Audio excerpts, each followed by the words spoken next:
because you can have a company or a business that says, yes, we believe in health and safety, but actually, unless they actually do the do, Yes.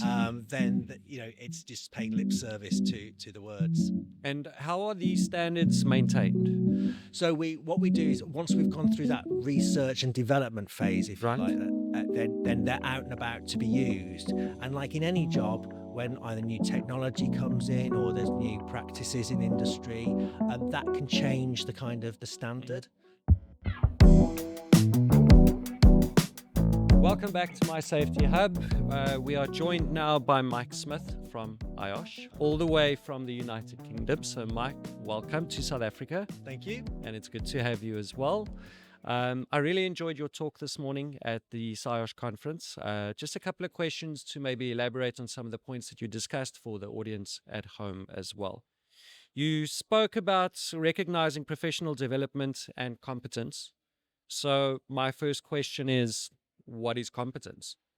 So competence is really a marrying up of the things that we need to know and be able to do, our attitudes and behaviors, and kind of our skills and experience. So what we look at in terms of defining competence is what you must be able to know and do in order to perform a role or carry out a job effectively to the required standard. So in essence, competence helps us define tasks, roles, occupations, and therefore, in the sense of the Institute of Occupational Safety and Health in the UK, we then define a range of professional standards for the OSH profession. Okay, so we touched on what we need to know and what we should be able to do. So that's knowledge and skill. But what role does one's attitude play with regards to your competence? So it's much more about kind of areas around communication, because if we know something and we're able to do it, can we communicate that with somebody else? Can we apply it? Can we kind of impart that information to others if that's part of our role?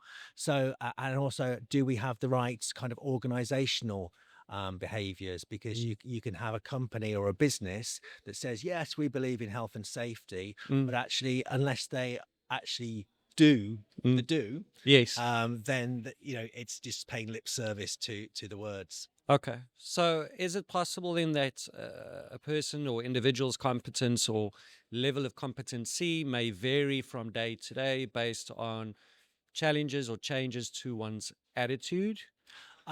Attitudes, kind of, it's more about the kind of, I think it's more about what we kind of call in sort of education speak a spiky profile. So Yes. it's being able to kind of know what that role entails, but you depending on your level of responsibility, the role Motivation. that you're doing, then it's how much do you want to know. So my job, Okay. I don't really have to be fantastically good at IT, but I need to know, but I need enough IT to be able to kind of turn my laptop on and do my work and send my emails. Right. But my other knowledge and skills around kind of education, training, assessment is more at that higher level in terms of being able to apply that. So we kind of have a profile built up of things at different levels Okay. in terms of how we then apply that in the workplace. Okay. Now, naturally, if we have competency or a measure of competency, obviously there should be standards, right? Because we've got to maintain a standard, especially in health and safety. Otherwise, everybody just does whatever they want, when they want, how they want. So what is a professional standard? So what we've done at IOSH is create our IOSH competency framework, and that has a range of core, technical, and behavioural competencies. And we've researched what that framework looks like by talking to people in jobs, talking to employers, saying what is required from somebody working as an occupational safety and health professional. Okay. And that's helped us think, okay, well, if you're saying that in that kind of industry, say in manufacturing, are those the same skills, knowledge, understanding, attributes that we need in kind of health and welfare or in engineering? And that's helped us refine the statements, if you like, of kind of and refine the standard to be something that can be applied to many roles in kind of in many industries, because what Mm. we're looking at are the principles of occupational safety and health, and then putting those principles into practice. Okay. And how are these standards maintained? So what we do is, once we've gone through that research and development phase, if you Right. like, that then they're out and about to be used. And like in any job, when either new technology comes in or there's new practices in industry, that can change the kind of the Hmm. standard. Hmm. So what we do is we put in a kind of 3 to 5 year period of review, where we can actually sort of look, are these still what's required in the workplace? Okay. And the other reason we do that is because the professional standards underpin our membership grades. They underpin the qualifications that we require of OSH professionals, as well as their CPD and training. So we need to Mm. keep it current, so that actually, if the competence framework changes, then we can adapt the qualifications, adapt the training to reflect that also. Okay.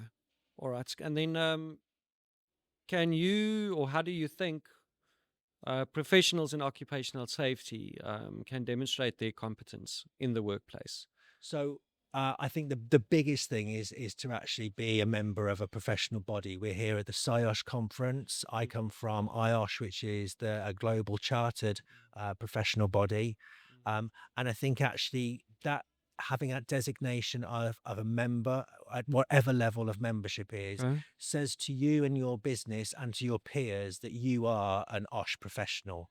Okay. And because that membership then is built up from, you probably have to have a qualification Mm. and experience, Mm. to gain that membership grade, then that kind of embraces that professional standard. Okay. I suppose also at the end of the day, if you really want to demonstrate your competence, especially from a health and safety perspective, no injuries, no illnesses possibly equals competence. Uh, that's what we Maybe. haven't actually done a research project on. It's an interesting concept, and maybe that's something that we could look for. I've never actually kind of married up competence with sort of that kind of measure. Right. Interesting concept. Because I mean that's a conversation that we have quite often, especially, when I'm engaging with other health and safety practitioners, health and safety officers, managers, clients, employers, managers. Everybody looks at zero. And if there's an incident or an accident, what can happen and what usually happens is that there's someone to blame, Hmm. whether it's the employee due to the unsafe act, the manager, lack of control. Competence lies in that question Yeah. all the time. So, is it something that we should marry? I don't know. I think it's one of the ways that we've looked at it with IOSH is actually our kind of our standards for business. So we've Mm. applied kind of that standard for against business insurance, because if your business or the company hasn't got a kind of health and safety strategy, Mm. or it's not embedded in the way that you kind of recruit, retain, develop people. Hmm. If it's not health and safety first in that instance, then that's bad for business, bad for moral and motivation Mm. of the people, and bad for your bottom line at the end of the Right. day. So I think that's probably a good measure of competence, um, staying in business. It's interesting because I mean that just paints so much of a bigger picture when you look at competence maybe in a microscopic level for the individual, and you look at the bigger business in the strategy Yeah. and the culture. Suddenly competence is being affected by so many different things that if the incident had to happen, is it fair to say it's a lack of competence or not? I think maybe that's a conversation we should have when you come back to South Africa. Okay. Well, I look So you, forward to you can do the research that. and then we can have the interview with you. Excellent. Well, if that brings me back to South Africa, then that's all the better. Well, awesome. Awesome. I've got one more question for you. Can you share your thoughts on the role of leadership in promoting a positive safety culture in an organization, and how leaders can demonstrate their commitment to health and safety, and which I suppose would also include their competence? Yeah. Um, That's a good question. I think one of the ways that we've demonstrated the importance of leadership is, we have a new qualification at IOSH called the IOSH Diploma. So it's a kind of degree level qualification. And what we've done in that is embed, if you like, the principles of a health and safety strategy. Okay. So this is a qualification aimed at kind of leaders and future leaders and senior managers in a business, who are responsible for embedding that culture. in their business. Okay. And what we do is quite creative, really, because we take evidence from their day jobs Hmm. to help apply and demonstrate the standard, Hmm. but also in some of the activities and learning and development that goes on as part of the study for the diploma. They're also taking new concepts and ideas and applying them back in the Mm. business. Mm. So I think in if it does sort of answer your question, then I think the leadership is vital, Hmm. but it's and the vital component is just embedding occupational safety and health and the strategy Mm. for it in your business Mm. and in how you work with people. So this IOSH diploma, for the aspiring health and safety managers, safety officers, Mhm. individuals, practitioners, what are the prerequisites to be able to enter this diploma and Yeah. start the learning? So you would go through along to one of our approved study centres. So there are a number around the world, and the family of study centres is growing all of the time. Mm. And they offer either distance learning, face to face, or hybrid, depending on where it is. Mm. But in terms of then undertaking that program of study, there's no prerequisite, there's no entry Okay. requirement. We at level 6 with this diploma, then Mm. you would need to have some kind of experience. I think if Okay. you wouldn't jump straight into it, Okay. but there's no kind of barrier to entry from that perspective. Mm. So it's just sort of being able to kind of dedicate some time Mm. in probably what's a busy world of work and Mm. family life Right. to your own professional development Yes. and getting on with it. So I'm going to ask this question, just to round off the interview, because it's a question that I'm faced with quite often.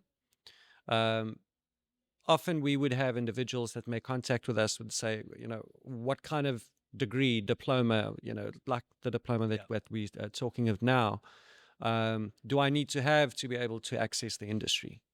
So, for those individuals out there that are following our channel, where can they make contact with IOSH, or how do they gain access to the information to try and enroll for this diploma? Sure. Well, the easiest way in a digital age is to go to iosh.com Hmm. and type in diploma, or if you're not quite ready for the diploma yet, we've got a nice certificate. Okay. And that gives you the kind of principles and practice for occupational safety and health, whereas the diploma is the management and leadership Right. of occupational safety and health.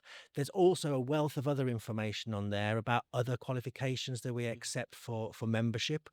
So you may already have one Mm. that will able, and I would say actually join us, whether it's as an affiliate or as a student or even as a graded member. Mm. You're then in a network of global professionals. Right. You've got access to a range of materials to support you and your day job. And you've got that badge of recognition for your employer and those that see you that you are an OSH professional, qualified with a membership grade and some letters after your name. Fantastic. Thank you so much for your time. It was wonderful meeting you, and I hope that you enjoy the rest of your stay here in sunny South Africa. Okay, well, many thanks for that, and good to meet you all too. Thank you.